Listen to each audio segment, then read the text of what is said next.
by Marc Bazeley, the 14th of May 2018, 9:13 a.m. There is a saying which has become popular in the world of Major League Baseball in recent years: the other guy lives in a big house, too.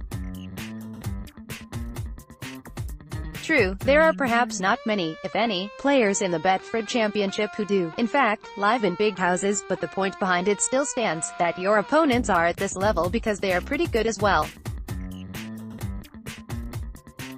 One or two outlying results aside, Barrow Raiders are certainly showing themselves to be worthy opponents for anyone who comes up against them following their promotion from League One last year, and yesterday's victory over Dewsbury Rams at Craven Park further underlined that.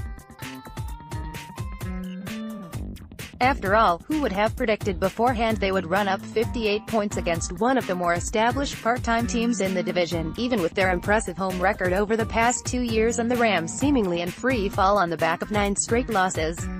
But then again, how many would have expected the visitors to respond with 32 points of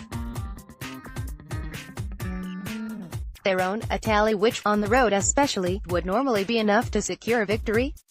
That, though, is exactly what happened, with Barrow playing some scintillating attacking rugby to run up their highest points tally of the season so far, and Dewsbury showing how dangerous they can be in the opposition 20-meter zone, where most of their tries came from.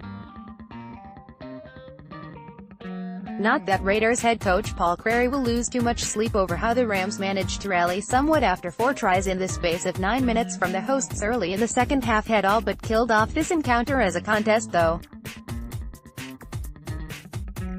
Instead, the fact his side were able to rack up over 50 points and score 10 tries from 9 different players, all while having to contend with more injuries which this time ended Joe Bullock and Andy Litherland's participation in the match, will be what he prefers to focus on.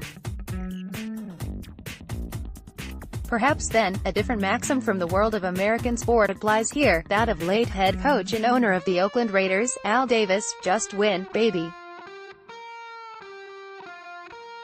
Indeed, just win is all rugby league's Raiders need to keep doing if they are to retain their championship status. The victory over Dewsbury took them on to 10 points and puts them comfortably mid-table ahead of back-to-back games against the bottom 3 of Swinton Lions, Sheffield Eagles and Rockdale Hornets. And it does not matter how those victories come, as long as they come. The opening 11 minutes of the game with Dewsbury, which had been rearranged following a postponement due to a frozen pitch in March, did not suggest what ultimately transpired was what lay ahead, those with little to choose between either team.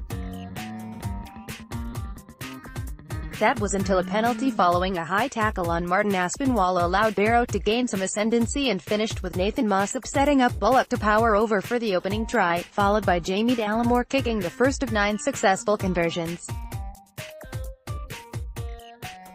2 tries in 3 minutes for the Rams saw them briefly in front, first when Aaron Brown dummied his way through the defense on 16 minutes and the second when the ball was worked out for Josh Guzdick to score, both of which were converted by James Glover. The rest of the half was all Barrow though, starting on 25 minutes when Dallimore set up Gino Smith for a try and continuing 2 minutes later when Litherland set Gene Ormsby rampaging down the left wing for an unconverted score from 40 meters out with a supreme show of pace and strength. A simple yet effective last tackle play close to the line saw Ryan Duffy burst through a gap for his 3rd try of the season on 35 minutes, and there was still time before the break for standoff Dallimore to grab a try, coming after the outstanding Jared Stack out-jumped a defender for a high ball and set him out. Then came the period after the break which took the match beyond the Rams, first with Stack again leaping for a high kick from Johnston to score and then him setting up fellow Australian Dean Parada to go over. Second row Stack added another in the 53rd minute, and 2 minutes later, Ryan Fieldhouse got in on the act to take the Raiders to the half-century mark. Dewsbury were not done though, and a brief flurry saw fullback Guzdick and Macaulay Hallett both get over as Barrow struggled to contain them, not helped by giving away penalties. Danny Morrow's 71st minute try snuffed out any forlorn hopes the visitors might have had of mounting an improbable fight back, although Samuel Day and Guzek, for his hat-trick, did get over before the hooter sounded to bring a high-scoring encounter to a close. Barrow Raiders, Brian Fieldhouse 7, Shane Toll 7, Declan Holmes 7, Andy Litherland 7, Gene Ormsby 7, Jamie Dallimore 7, Ryan Johnston 8, Joe Bullock 7, Nathan Mossop 7, Alex Asino 7, Jono Smith 8, Jared Stack 9, Martin Aspinwall 7. Interchange, Dean Parada 7, Danny Morrow 7, Glenn Riley 7, Ryan Duffy 7. Dewsbury Rams, Josh Guzdick, Gareth Potts, James Glover, Macaulay Hallett, Dale Morton, Aaron Brown, Gareth Moore, Joe Sheriff, Robbie Ward, Jack Teenby, Lucas Walshaw, Michael Knowles, Jordan Crowther. Interchange, Samuel Day, Martin Riley, Kyle Trout, Toby Everett. Referee, John McCullen. Attendance, 1,061.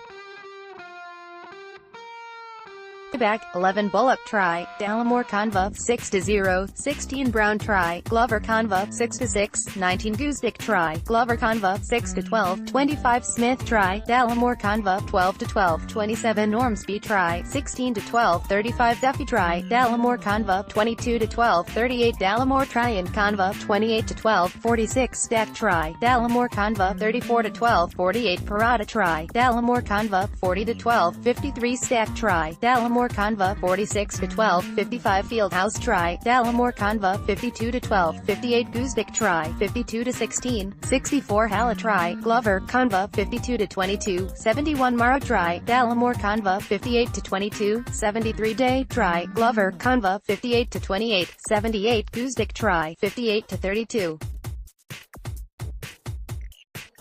Raiders starman, Jared Stack, scored 2 tries and set another up, along with doing superbly well to jump for 2 high balls and continuing to excel when having to play at center and loose forward due to injuries later on in the match.